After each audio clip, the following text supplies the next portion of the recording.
بسم اللہ الرحمن الرحیم۔ حضرت اویس کرنی رحمۃ اللہ علیہ کے مناقب و حالات۔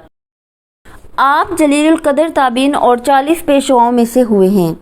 حضور اقدس صلی اللہ علیہ وآلہ وسلم فرمایا کرتے تھے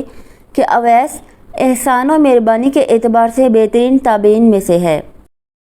اور جس کی تعریف رسول کریم صلی اللہ علیہ وآلہ وسلم فرما دے، اس کی تعریف دوسرا کوئی کیا کر سکتا ہے۔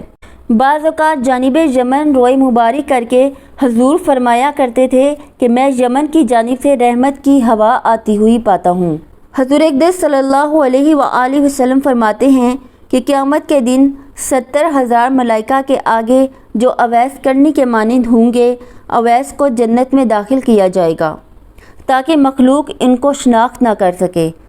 سوائے اس شخص کے جس کو اللہ ان کے دیدار سے مشرف کرنا چاہے۔ اس لیے آپ نے خلوت نشین ہو کر اور مخلوق سے روپوشی اختیار کر کے محض اس لیے عبادت اور ریاضت اختیار کی کہ آپ دنیا کو برگزیدہ تصور نہ کریں، اور اسی مصلحت کے پیش نظر قیامت کے دن آپ کی پردہ داری قائم رکھی جائے گی۔ حضور اقدس صلی اللہ علیہ وآلہ وسلم نے فرمایا کہ میری امت میں ایک ایسا شخص ہے جس کی شفاعت سے قبیلہ ربیہ اور میزر کی بیڑوں کے بال کے برابر گناہگاروں کو بخش دیا جائے گا۔ ربیہ اور میزر 2 قبیلے ہیں جن میں بکثرت بیڑیں پالی جاتی تھیں، اور جب صحابہ اکرام نے حضور اقدس صلی اللہ علیہ وآلہ وسلم سے پوچھا کہ وہ کون شخص ہے اور کہاں مقیم ہے، تو آپ نے فرمایا کہ اللہ کا بندہ ہے۔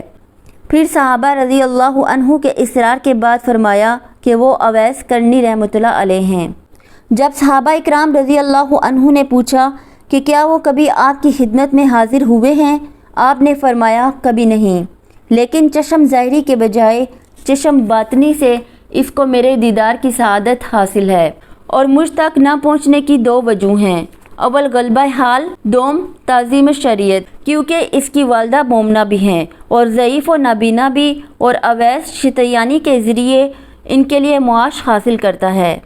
پھر صحابہ اکرام رضی اللہ عنہ نے پوچھا کہ کہاں ہم ان سے شرف نیاز حاصل کر سکتے ہیں،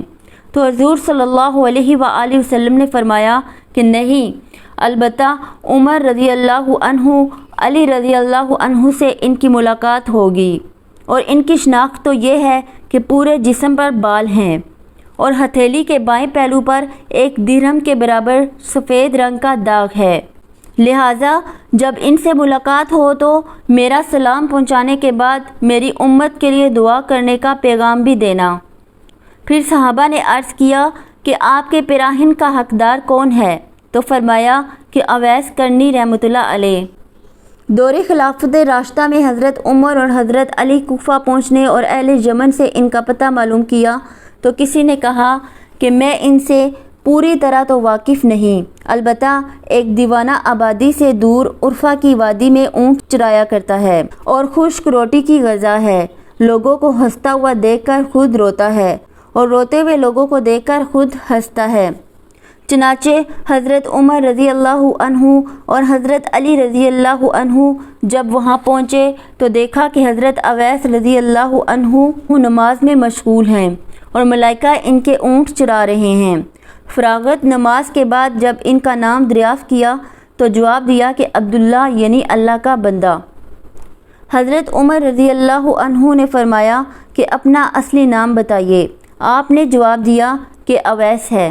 پھر حضرت عمر نے فرمایا کہ اپنا ہاتھ دکھائیے۔ انہوں نے جب ہاتھ دکھایا تو حضور صلی اللہ علیہ وآلہ وسلم کی بیان کردہ نشانی کو دیکھ کر حضرت عمر نے دست بوسی کی اور حضور صلی اللہ علیہ وآلہ وسلم کا لباس مبارک پیش کرتے ہوئے سلام پہنچا کر امت محمدی کے حق میں دعا کرنے کا پیغام بھی دیا۔ یہ سن کر اویس کرنی نے عرض کیا کہ آپ خوب اچھی طرح دیکھ بھال لیں، شاید وہ کوئی دوسرا فرد ہو جس کے متعلق حضور صلی اللہ علیہ وآلہ وسلم نے نشاندہی فرمائی ہے۔ حضرت عمر نے فرمایا کہ جس نشانی کی نشاندہی فرمائی ہے وہ آپ میں موجود ہے۔ یہ سن کر اویس کرنی نے عرض کیا کہ اے عمر، تمہاری دعا مجھ سے زیادہ کارگر ثابت ہو سکتی ہے۔ آپ نے فرمایا کہ میں تو دعا کرتا ہی رہتا ہوں، البتہ آپ کو حضور صلی اللہ علیہ وآلہ وسلم کی وصیت پوری کرنی چاہیے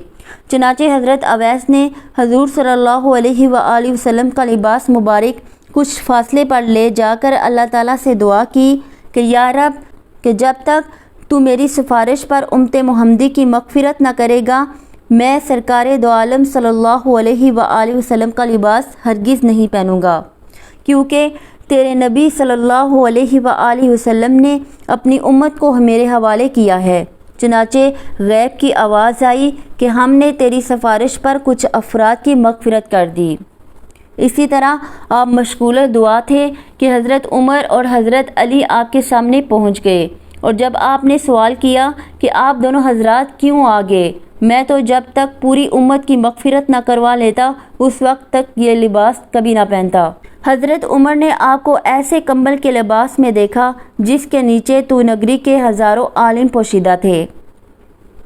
یہ دیکھ کر آپ کے قلب میں خلافت سے دستبرداری کی خواہش پیدا ہوئی اور فرمایا کہ کیا کوئی شخص ہے جو روٹی کے ٹکڑے کے بدلے میں مجھ سے خلافت خریدے؟ یہ سن کر حضرت اویس نے کہا کہ کوئی بیوقوف شخص ہی خرید سکتا ہے، آپ کو تو فروخت کرنے کے بجائے اٹھا کر پھینک دینا چاہیے، پھر جس کا جی چاہے اٹھا لے گا۔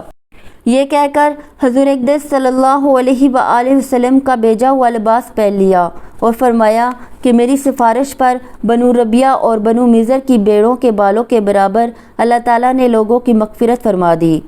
اور جب حضرت عمر رضی اللہ عنہ نے آپ سے حضور صلی اللہ علیہ وآلہ وسلم کی زیارت نہ کرنے کے متعلق سوال کیا تو آپ نے ان سے پوچھا، اگر آپ دیدار نبی سے مشرف ہوئے ہیں تو بتائیے کہ حضور کے آئیبرو کشادہ تھے یا گنے؟ لیکن دونوں صحابہ جواب سے معذور رہے۔ حضرت اویس نے کہا کہ اگر آپ رسول کریم صلی اللہ علیہ وآلہ وسلم کے دوستوں میں سے ہیں تو یہ بتائیے کہ جنگ احد میں حضور صلی اللہ علیہ وآلہ وسلم کا کون سا دانت مبارک شہید ہوا تھا، اور آپ نے اتباع نبوی صلی اللہ علیہ وآلہ وسلم میں اپنے تمام دانت کیوں نہ توڑ ڈالے؟ یہ کہہ کر اپنے تمام ٹوٹے ہوئے دانت دکھا کر کہا کہ جب دانت مبارک شہید ہوا تو میں نے اپنا ایک دانت توڑ ڈالا، پھر خیال آیا کہ شاید کوئی دوسرا دانت شہید ہوا ہو۔ اسی طرح ایک ایک کر کے جب تمام دانت توڑ ڈالے اس وقت مجھے سکون نصیب ہوا۔ یہ دیکھ کر دونوں صحابہ رضی اللہ عنہ پر رقت طاری ہو گئی اور یہ اندازہ ہو گیا کہ پاس ادب کا حق یہی ہوتا ہے۔ گو حضرت اویس دیدار نبی صلی اللہ علیہ وآلہ وسلم سے مشرف نہ ہو سکے، لیکن اتباع رسالت کا مکمل حق ادا کر کے دنیا کو درس ادب دیتے رخصت ہو گئے۔